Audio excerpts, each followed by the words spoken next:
Stroke করেছেন সাবেক জাতীয় ক্রিকেটার ও জাতীয় দলের লজিস্টিক ম্যানেজার নাফিস ইকবাল। তাকে এয়ার অ্যাম্বুলেন্সে করে ঢাকায় আনা হয়েছে। বর্তমানে তিনি রাজধানীর বাংলাদেশ স্পেশালাইজড হাসপাতালে চিকিৎসাধীন। বিসিবির প্রধান চিকিৎসক দেবাশিস চৌধুরী জানিয়েছেন, নাফিস ইকবালের অবস্থা এখন স্থিতিশীল। 48 ঘন্টার পর্যবেক্ষণে আছেন তিনি। রহমান পেয়ারের রিপোর্ট। এনজিওগ্রাম হয়েছে, ব্রেন এনজিওগ্রাম করছে। এমআরআই তো ওর ওই যে বল লাগার জন্য প্লেট ছিল একটা, এই জন্য এমআরআই করতে পারিনি। তো এখন আবার ডক্টর আসবে। এখন যা দেখেছে আল্লাহর মধ্যে ভালো আছে।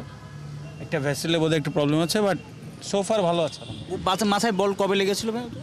মাথায় না, ওর ব্যাটিংয়ের সময় চোখে বল লাগছিল, তো এখানে একটা প্লেট আছে, যে জন্য ব্রেন এমআরআই করতে পারেনি। তো ব্রেন এনজিওগ্রাম বোধহয় সম্ভবত এটা করেছে, এখন ভালো আছে। একেই বলে প্রাণের বাঁধন। বন্ধু নাফিস ইকবালের স্ট্রোকের খবর শুনে হাসপাতালে মাশরাফি বিন মুর্তজা। শুক্রবার সকালে চট্টগ্রামে স্ট্রোক করেন নাফিস। তাকে এয়ার অ্যাম্বুলেন্সে করে ঢাকায় আনা হয়। বন্ধুর বিষয়ে একটা জাস্ট কমেন্ট ছোট্ট। নাফিস ইকবাল তার সময়ে বাংলাদেশের অন্যতম সেরা ব্যাটসম্যান। টাইগারদের প্রথম টেস্ট জয়ে আছে তার গুরুত্বপূর্ণ অবদান। একটা সময় তিনি ছিলেন বাংলাদেশ দলের ব্যাটিংয়ের নির্ভরতার নাম। বাংলাদেশের হয়ে খেলেছেন 11টি টেস্ট ও 16টি ওডিআই।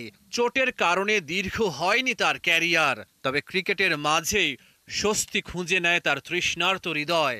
কাঁধে তুলে নেন বড় দায়িত্ব।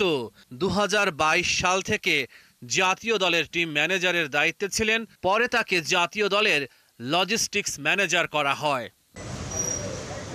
নাফিস ক্রিকেটারদের আপনজন।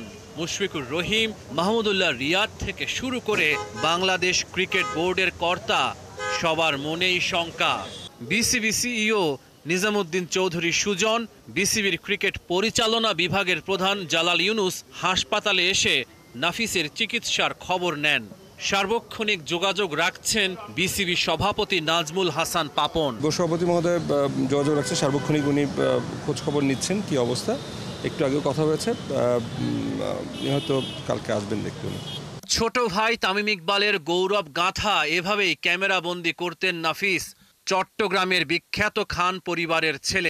চাচা আকরাম খান জাতীয় দলের সাবেক অধিনায়ক। বিসিবির প্রধান চিকিৎসক জানিয়েছেন, নাফিস ইকবালের অবস্থা এখন স্থিতিশীল। প্রাথমিক স্ক্যান করার পর আমরা জানতে পারি যে ওর মস্তিষ্কে রক্তক্ষরণ জাতীয় এক ধরনের সমস্যা হয়েছে। তো আমরা তাৎক্ষণিকভাবে নাফিসকে এয়ারলিফট করে ঢাকায় আনার ব্যবস্থা করি। সো আজকে বিকালে ঢাকায় আসার পর ঢাকায় বাংলাদেশ স্পেশালাইজড হসপিটালেও ভর্তি হয়। এখানে যারা বিশেষজ্ঞ আছেন নানা পরীক্ষা নিরীক্ষার মাধ্যমে আমাদেরকে ওরা নিশ্চিত করেন যে নাফিস সেরিব্রাল ভেনাস থ্রম্বোসিস নামে একটা সমস্যায় ভুগছে। এটা রেয়ার ডিসঅর্ডার, অর্থাৎ ওর মস্তিষ্কের ভেনাস সিস্টেমে রক্ত জমাট বেঁধে আছে।